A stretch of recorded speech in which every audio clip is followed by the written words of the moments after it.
The title of my monologue this evening is The Rise of the Republic. We are living in a day and an hour where our great republic is in great danger. The republic that we pledge allegiance to is truly in danger. We're living in a time that we've never lived in before, when our republic needs people to rise up and to defend her. I want to talk to you about a republic, if I can. A republic is not easy. Freedom is hard. I want to say that again. Freedom is hard. Slavery is easy. Why do you think that prisoners develop an institutional mentality? Have you ever heard it said of prisoners that they've become institutionalized? I was in prison, many of you know my story, for 3 years. And I saw with my own eyes how little by little men no longer are free in their minds. They become slaves of a system. And at first they rebel against it. At first, when I was in prison, you'll watch someone come in, and for about 6 months, they're constantly pacing back and forth, looking through the bars or the windows, or it's like they can't accept up here that they're now no longer free. That'll last for about 6 months. And then you start noticing that they start hunkering down. They no longer call home as much as they did. When they first come in, they call home every 10 minutes, costing their loved ones so much money for phone time. And they're prancing around, they're pacing because they know something's not right. They're no longer free. But after it settles in that they're not free, a strange thing happens in prison. What is the word I'm looking for? A calm, a peace sets in. It happens to every prisoner. They immediately change from that caged, free person to settling in to their slavery. And they get their bunk made up, and that bunk becomes their world. They become part of the prison. They are now told when breakfast is served. They'll be asleep in their bunk and they'll hear the word chow.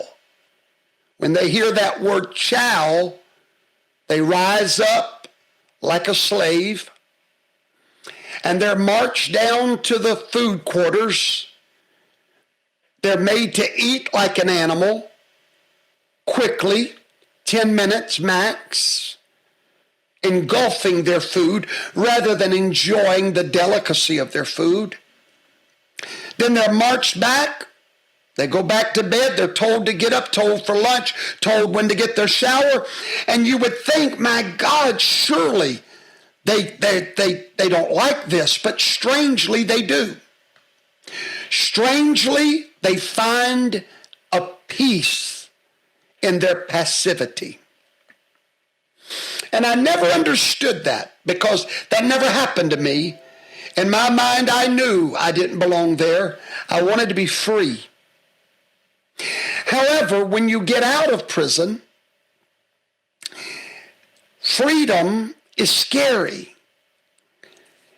All of a sudden, you walk out into a world where now the responsibility is on you to survive. All of a sudden, you walk out with nothing and you've got to create something. You become a creator. You're free. And with that freedom comes fear, responsibility.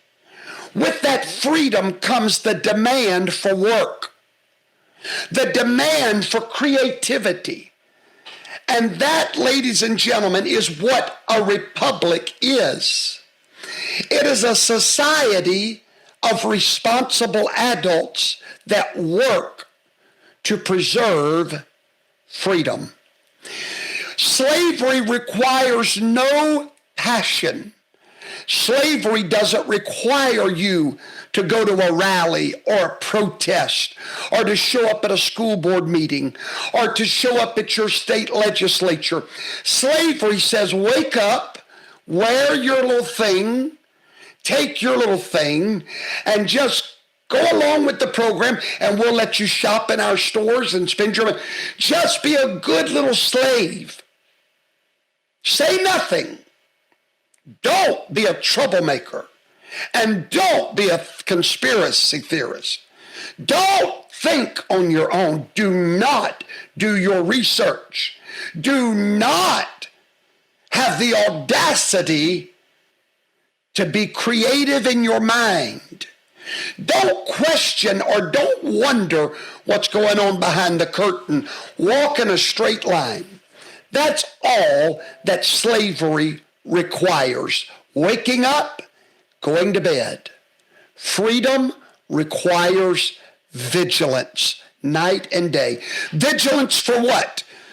It requires you to be a watchman on the wall. A watchman that's constantly listening for the first phrase on the news that sounds like tyranny. For the first phrase that sounds like socialism. For the first phrase that sounds like communism.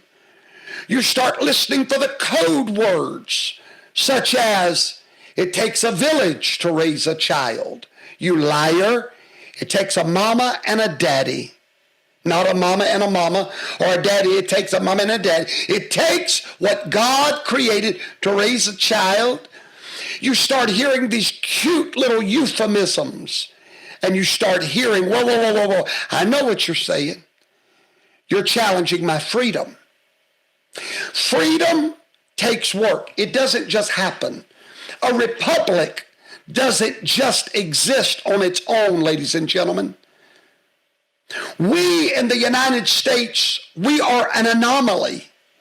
We are like nothing that has ever existed in the history of the world. And yet we are one generation away from saying these words to our grandchildren. In God we trusted. Matter of fact, I hold a book on my desk here written by Jeff Wallace. He'll be with me on this show Thursday night. Jeff wrote this book entitled, In God We Trusted. He'll be with us Thursday night. There will come a day in our future where we will say, in God we trusted. There will come a day in our future whenever we look back and there is no more republic. We are not far from that day right now. When do you lose your republic? When you lose your voice. When you no longer lift your voice. When you no longer show up to the battle. When you no longer get dressed and go. When you stay in your house and cry, woe is me. Woe is me. Woe is me. When your tears become your strength rather than your tenacity to fight for the republic. To go forth and be a voice. We lose the republic when we lose you. When you fall in the despondency of yesterday. When your life is lived looking back. looking back. Well, look what they got by with. That's when we lose the republic. The republic is not behind us. The republic is before us. The battle is not behind us. The Lord fights that battle. We fight forward. We don't fight in reverse. We fight forward. God has to deal with everything in your rearview mirror. We must preserve the republic. Why? Because we're this close to losing it. Now, I want to interrupt this regularly scheduled program to bring you a video. It's only 1 minute long, I think, 2, maybe 3 minutes long. I want you to watch it. Because when I was watching this movie, I came to understand, let me say it like this. I may be the only American that in 48 years of living have never watched Star Wars. I'm not a big movie person. Movies bore me. I would rather read. So I don't watch a lot of movies. I don't watch TV. I read books. I've never watched Star Wars. And about a month ago, I heard the voice of the Holy Spirit speak to my mind. If my wife is watching right now, she can confirm this to you. I told her that the Holy Ghost told me to watch Star Wars. And so I went and got on my couch, I got on Netflix, and I ordered every part of that series, and I began to watch it. And it was then that I came to know that George Lucas is one of us. The writer of that series was speaking to me and you prophetically, and he didn't even know it. He made a series of movies about what? The Republic. His entire series is about an antichrist figure called Darth Vader. But there was something behind Darth Vader that controlled him, and it was the beast, the Emperor Palpatine. But there's something interesting about Emperor Palpatine. At one time, he wasn't a bad emperor. At one time, Palpatine was a good senator, part of the Republic. Just a senator, part of the Republic. And yet, there was a crisis that came to the Republic, a lot like COVID-19, and it demanded strong leadership.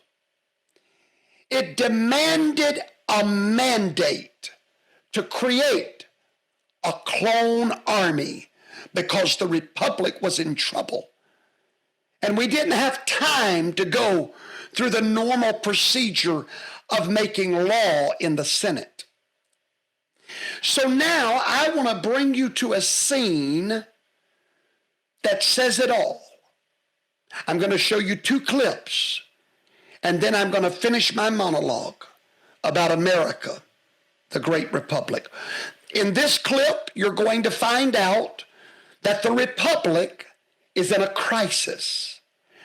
They must create a clone army, but they know the Senate will not do it. If only they had a strong leader that could do mandates instead of law. And it is clear that Viceroy Gunray is behind the assassination attempts on Senator Amidala. The Commerce Guilds and the Corporate Alliance have both pledged their armies to Count Dooku and are forming a... Wait.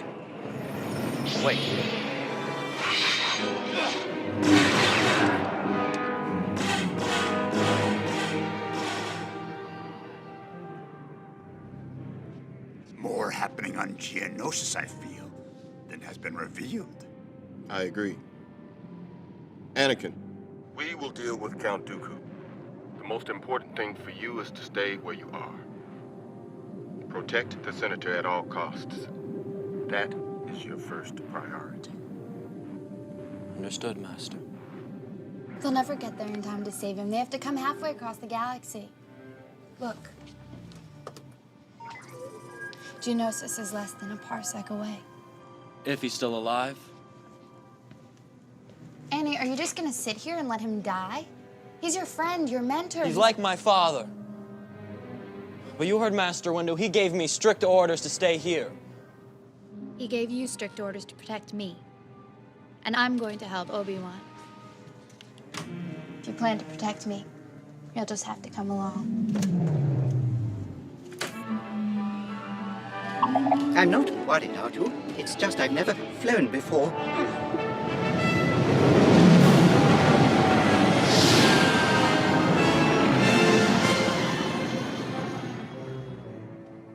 Commerce skills are preparing for war. There can be no doubt of that.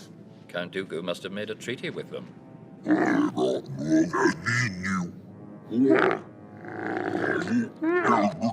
Unfortunately, the debate is not over. The Senate will never approve the use of clones before the Separatist attack. This is a crisis. The Senate must vote the Chancellor emergency powers. He can then approve the creation of an army. But what senator would have the courage to propose such a radical amendment? If only Senator Amidala were here.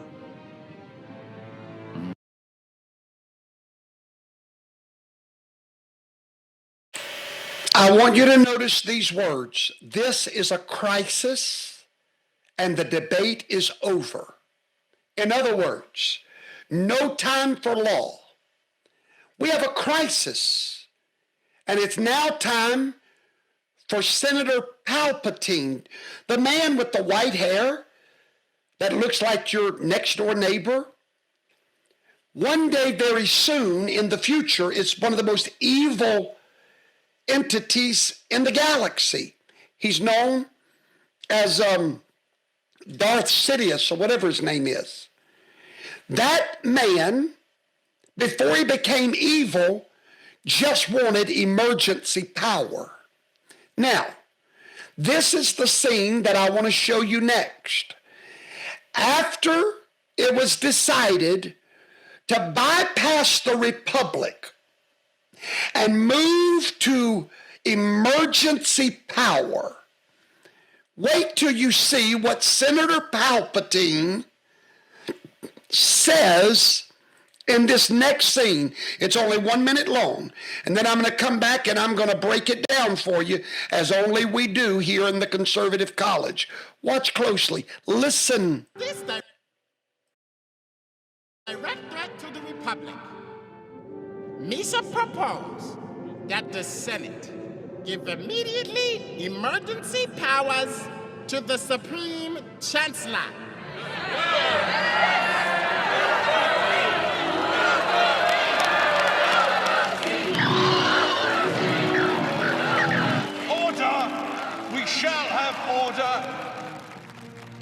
It is with great reluctance that I have agreed to this calling. I love democracy. I love the Republic. The power you give me, I will lay down when this crisis has abated.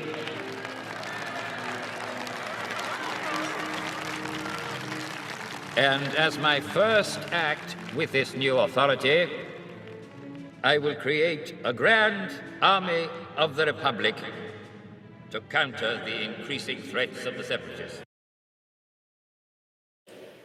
Who do you think the Separatists are, ladies and gentlemen? There's a threat from the Separatists. Who are they? Anybody know who the Separatists might be?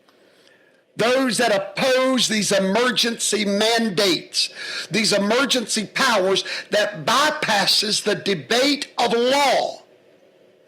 Notice what he said. I love democracy. I love the Republic. And once I don't need these powers any longer, I will lay them down. That's the biggest lie you've ever heard.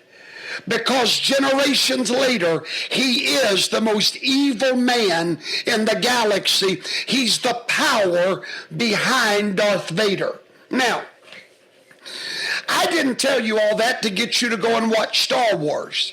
But I'm telling you, whoever wrote this movie, George Lucas, was warning you and I how quickly you lose a republic.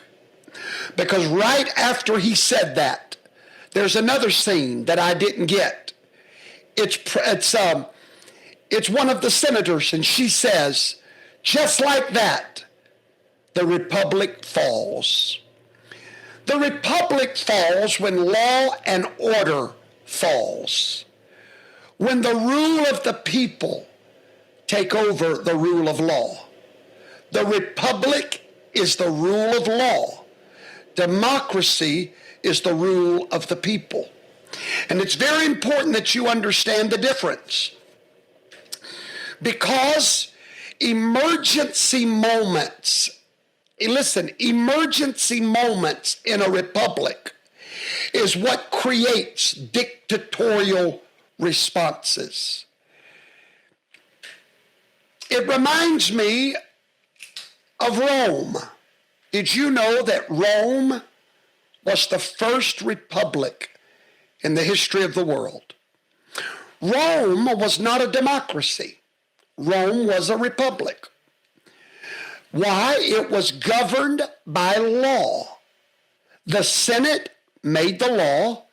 The citizens voted on the Senate. And just like our nation, the Senate chose their leader, not the people. I taught you that concerning January the 6th.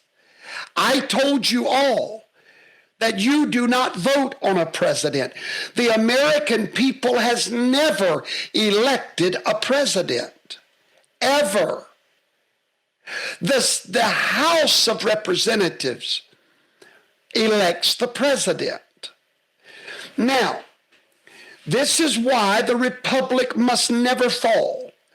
When Rome was a republic, they operated for hundreds of years beautifully. But then Rome had an emergency moment. And all of a sudden, the power shifted from the rule of law to the rule of a man by the name of Augustus Caesar. As the empire began to spread, they lost their identity as Romans. They lost their culture, their language, their borders, their walls. They became so infiltrated by foreigners that were not Roman, nor did they have any desire to become Romans. They desired the benefits of Roman citizenship. Even the great apostle Paul was a Roman citizen, and it afforded him many rights that other people didn't have. Everybody wanted to be a Roman citizen, but they didn't want to be a Roman. And because of that, this illegal immigration had no love for their culture. And eventually, the Roman identity weakened so much that they literally quit fighting for their identity. And they became such a mishmash that they lost the pride of Rome. And then Augustus Caesar rose, and a dictatorial empire took over. I want to show you something, and I want you to listen well. Our republic is on the same trajectory as the Roman Republic. Most republics last about 200 years. Our republic is living on borrowed time. We're about 100 years past our expiration date. But yet we can see it crumbling. We can see it falling. So how does this fall exacerbate? How does it increase? How does it mushroom out of control? There's one word, two words: illegal immigration. When people come to our country through legal immigration, they go through a process to be Americanized. They go through learning our language, learning our history, learning to like apple pie on July the 4th. They learn the colors red, white, and blue. They learn the Pledge of Allegiance. We bring them in to our identity, not just to our borders. This is very important for you to understand why Donald Trump screamed, "Build that wall." Because when they come in legally, that's a beautiful thing. It's just like God's church. You must come through the door of Jesus Christ. And then you must change to the culture of the kingdom of God. You can't just come in illegally and claim the benefits of the church without becoming the church, changing your life, ridding your life of sin and abomination. In America, it's the same way. In America, when you're a legal citizen, you probably know more about America than those that were born here. You gain a love and a respect for the rule of law, and therefore we love legal citizenry.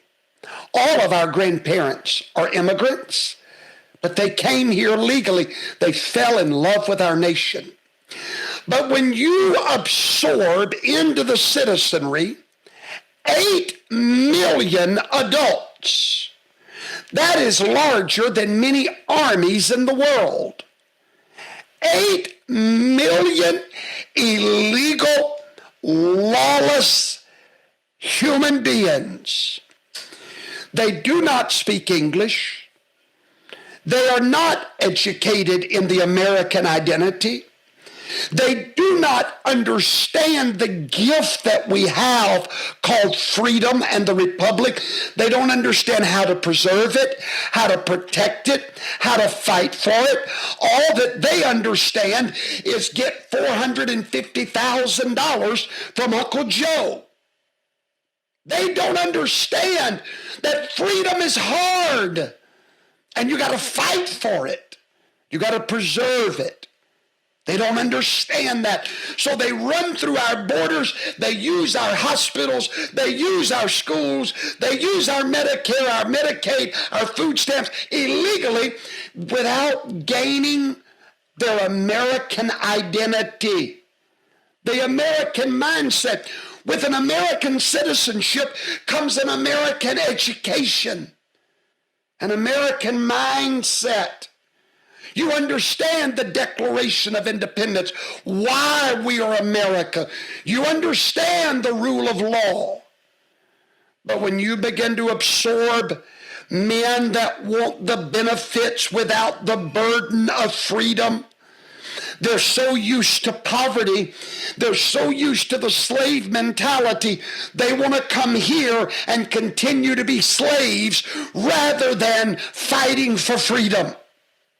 That's why they vote for Democrats, so that they can continue their slavery. That's why they vote for liberals, so that they continue the easy route. Instead of becoming the sons of liberty, they remain the sons of chaos.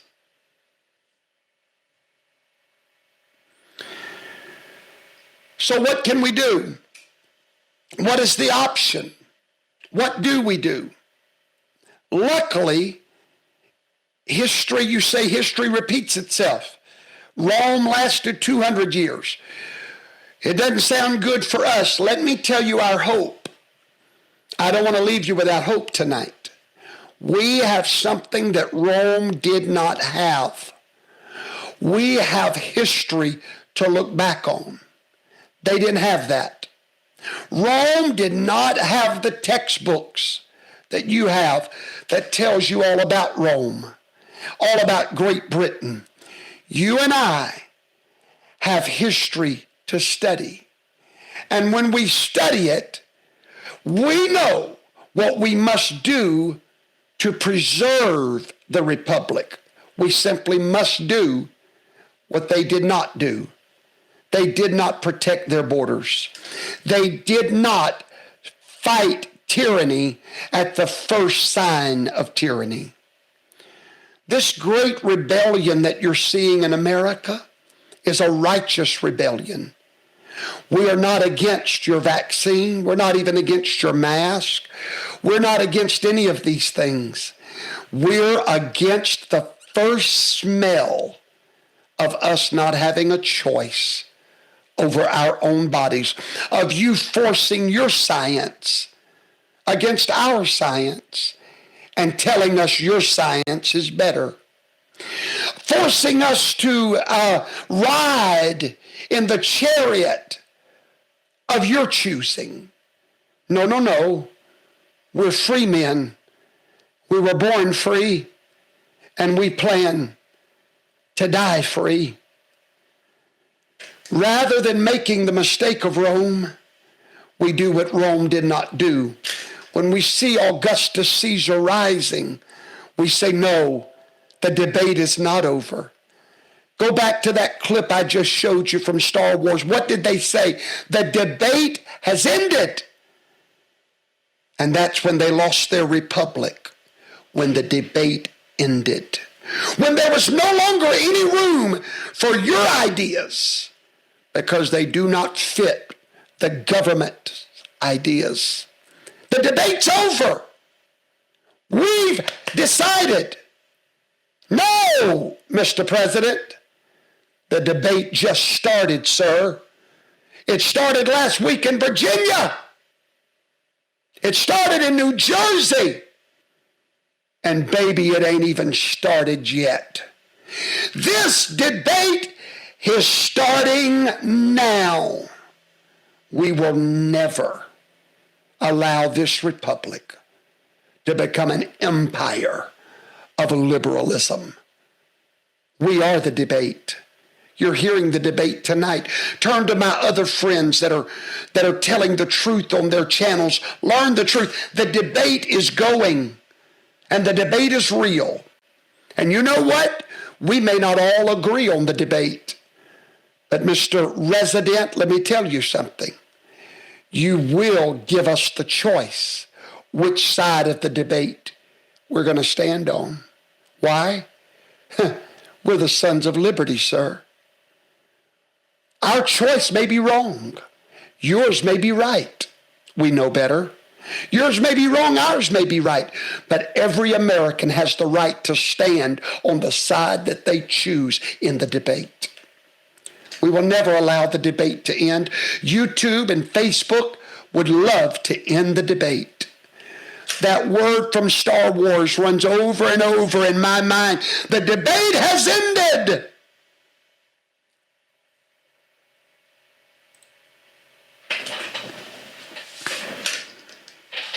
The debate has not ended. As a matter of fact, more and more and more evidence is coming in every day about this debate. More medical information, more everything is coming. This debate is not over. Don't tell us it's over, and tell us who we are and what we're going to do. We are governed when we consent to be governed, sir. I want to call every patriot tonight, every red-blooded patriot across the nation that we all love. Make the debate louder than you've ever made it before. Because when you debate, you preserve this republic from Rome and the demise of Rome. If the debate would not have ended in Rome, the empire would never have struck again. We're living in an hour where the empire is seeking emergency powers. Let's not let it happen. We are the great republic of the United States of America. I just saw someone by the name of Natalie in class tonight, and she was mentioning all of my family that she grew up with. I'm not sure if you're still here, Natalie, but you mentioned my mother's name. My mother is Lois. That's my mom, and it's so good to hear from you tonight. It's a pleasure to meet you. Well, I pray that you've learned something tonight. I pray that this class was not a waste of my time or your time. Thank you for joining me tonight. We love every one of you. We thank God for every one of you. I thank you for your support. I thank you for everything that you have done. I thank you for your letters that we get in the mail every day. I thank you for your donations and your love offerings, your tithing. We thank you very kindly from what you have done for us. You love us. You send us your emails of love, your support. It keeps us going in these troubled times. We appreciate you very, very much. And I hope you know that from the bottom of my heart. Before I go tonight, I would like to introduce you, if you don't know about it, to TAPS America.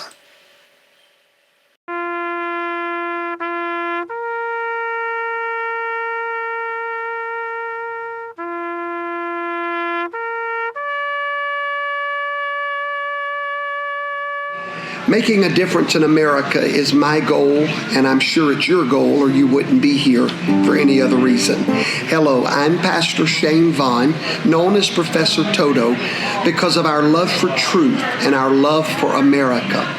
We've created a community of patriots, true patriots, that believe that America is first and that believes we should make America great again. I am personally inviting you to join that community. It's called TAPS, TAPSAmerica.com. It's a community where people gather together.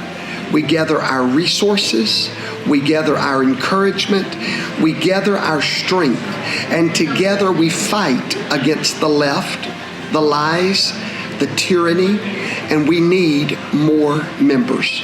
We launched TAPS a month ago. I'm recording this for you in the month of October 2022.